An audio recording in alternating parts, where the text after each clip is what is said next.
최근 워낙에 일본 관련 이슈가 많아서 북한은 상대적으로 조용한 것 같은 느낌이 들 정도인데요. 하지만 최근에도 북한은 끊임없이 단거리 미사일을 발사하면서 미국의 존재감을 어필하고 있습니다. 그리고 최근에는 중국과의 외교 관계에서도 상당히 전략적인 모습을 보이고 있습니다. 미국과 중국 사이에서 아슬아슬한 외줄타기 전략을 구사하고 있는 북한의 외교 전략에 대해 한번 알아보았습니다. 구독과 좋아요, 알림 설정 부탁드립니다.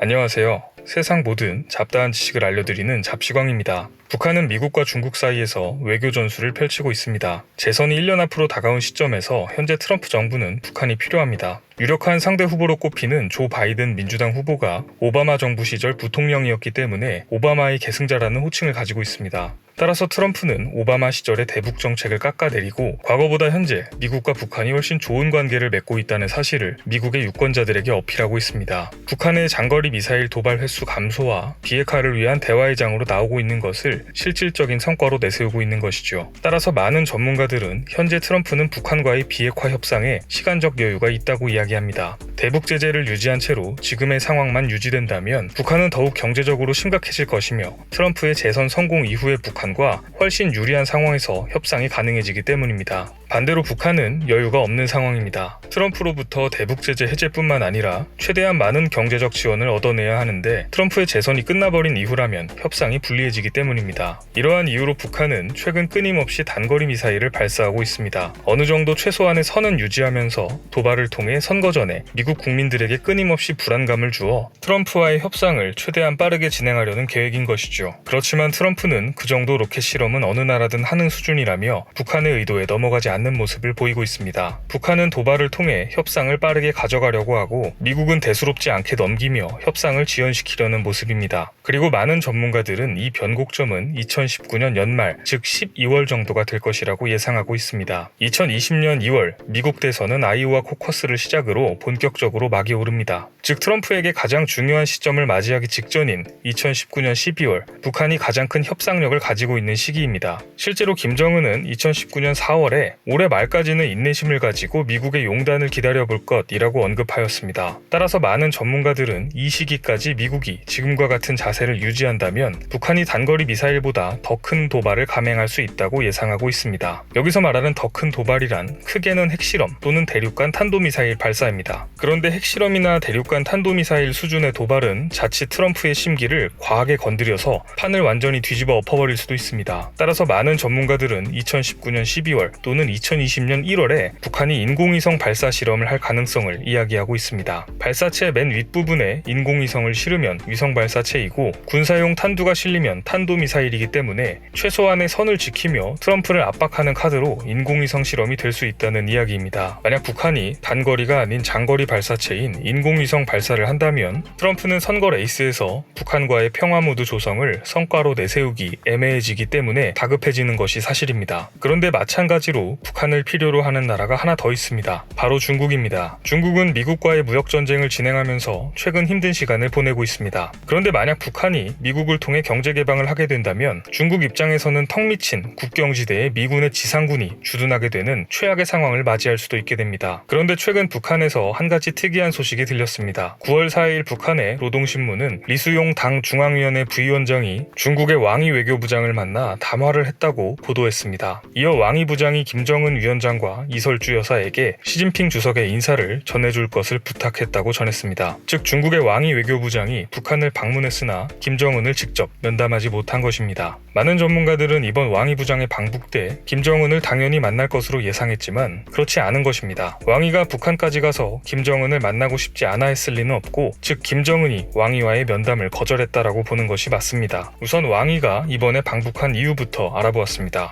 표면적으로는 중국과 북한과의 관계를 공고화하고 발전시키기 위하여라고 발표하였습니다. 하지만 많은 전문가들은 이번 왕이 부장의 실질적인 방문 이유는 2019년 2019년 10월 1일 진행되는 중국의 건국 70주년 국경절 행사에 김정은을 초대하기 위해서라고 이야기하고 있습니다. 중국은 10월 1일 국경절에 사상 최대 규모의 열병식을 준비하고 있습니다. 대내외적으로 중국의 군사력을 과시하려는 목적인데요. 이 자리에 김정은이 방문한다면 미국에게 압박을 줄 수 있으며 나아가 북한, 중국, 러시아 관계의 공고함을 다질 수도 있습니다. 그런데 이러한 초대장을 가지고 온 왕이 부장을 김정은은 왜 만나지 않은 것일까요? 물론 실제로는 만났을 수도 있지만 대외적으로 만나지 않은 것으로 공표한 이유는 두 가지로 해석됩니다. 첫 번째는 미국을 자극하지 않기 위해서라는 주장입니다. 먼저 북한에서는 미국과 협상을 진행하는 지금 중국과 너무 밀착하는 모습을 보이다가 중국이 협상의 중재자 역할을 갖게 될 가능성을 경계하고 있습니다. 중국은 미중 무역 갈등을 겪으며 북한을 미국과의 협상 카드로 사용하고 싶지만 북한은 미국과의 협상에 사활이 걸려있는 만큼 중국까지 협상의 이해관계자로 나서는 것을 원치 않는다는 분석입니다. 두 번째는 중국에 대한 경제 지원 압박입니다. 왕이 부장은 10월 중국의 국경절에 김정은을 초대하러 왔습니다. 하지만 김정은이 아무 조건 없이 방중을 결정하지 않을 것이라는 분석입니다. 원하는 수준의 경제 지원이 있어야 방중을 결정할 텐데 북한과 중국의 실무자들 간 구체적인 경제 지원의 물밑 협상이 마무리되지 않았으니 왕이 부장을 만나지 않겠다라는 이야기입니다. 미국의 대북 제재가 있는데 중국이 무슨 수로 북한에 경제 지원을 할 수 있을까라고 생각하실 수 있지만 대북 제재가 최절정에 이르던 2017년 많은 전문가들은 북한이 2019년까지 버틸 수 없을 것이라고 예상했습니다. 하지만 북한은 2019년 연말까지 버텨내겠다고 이야기했고 실제로 버티고 있습니다. 즉 분명 뒤에서 중국의 경제 지원이 있었을 것이라고 많은 전문가들은 예상하고 있습니다. 일본의 아사히 신문의 보도에 따르면 2019년 6월 중국의 시진핑 주석이 평양을 방문했을 당시 중국이 북한에 식량 80만 톤과 관광객 200만 명을 약속했다고 전했습니다. 물론 이는 북한 중국 당국에서 공식적으로 발표한 적은 없는 물밑 협상입니다. 하지만 실제로 북한의 중국인 관광객은 크게 증가하여 호텔이 부족하다는 이야기가 나오고 있습니다. 그리고 유엔 제재 조치에도 관광객까지 제한한다고 나와 있지는 않습니다. 북한이 중국 관광객 유치를 위해 호텔 내 김일성, 김정일 초상화까지 제거했다는 보도가 나올 정도이니 중국 관광객이야말로 사실상 북한을 버틸 수 있게 해주는 실질적인 자원인 셈입니다. 북한의 전략을 정리해보면 트럼프에게 가장 중요한 시점인 2019년 말까지 중국의 경제 지원으로 버티다가 상황이 여의치 않으면 인공위성 발사체 같은 단거리 미사일 이상의 도발을 하고 이를 통해 미국을 다급하게 만들어서 결과적으로 미국과의 협상에서 북한이 원하는